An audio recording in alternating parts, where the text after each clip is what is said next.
By 2030, half the world's population could face water scarcity. Not because the planet is out of water, but because the systems we rely on are breaking down. At school, we learn about the water cycle: evaporation, condensation, precipitation, collection, and repeat. It makes water seem endlessly renewable, but the truth is, human activity can disrupt this delicate cycle. Climate change melts glaciers and drains groundwater. Pollution makes clean water unusable.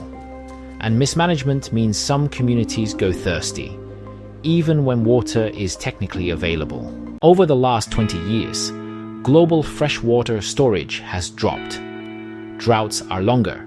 Floods are more extreme. In 2024 alone, record low rainfall months were 38% more frequent, and record high single-day rainfall events were up 52%. But it's not just weather.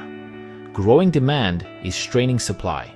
Urbanization, agriculture, and industry all need water. The fashion industry alone uses 79 trillion liters annually and causes 20% of industrial water pollution. A single cotton t-shirt takes as much water as one person drinks in 2.5 years. The result is rising water stress. That means we're using more water than can be sustainably replenished. Some nations, especially wealthier ones, are managing better thanks to technology and slower growth. But that doesn't mean they're immune. Even within advanced economies, geography and infrastructure gaps mean access isn't guaranteed. Water moves through trade too. When we export crops, we're also exporting the water used to grow them. This is called virtual water.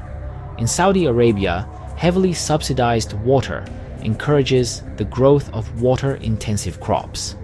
But most of that water comes from deep fossil aquifers that can't be refilled. So, what's the path forward? First, smarter pricing. When water is too cheap, overuse follows. In Arizona, semiconductor factories use vast amounts of water in a desert region. Better pricing could have encouraged them to build elsewhere. Second, investment in efficiency. In Morocco, farmers lose water to leaky dirt canals. Lining those canals with plastic could save millions of liters. Third, climate resilience. In the Horn of Africa, groundwater projects aim to reach 3.3 million people, providing stability in a climate-vulnerable region. The water crisis isn't coming. It's already here. But with bold policy, investment, and innovation, we can rethink, reinvest, and restore our future. Thanks for watching.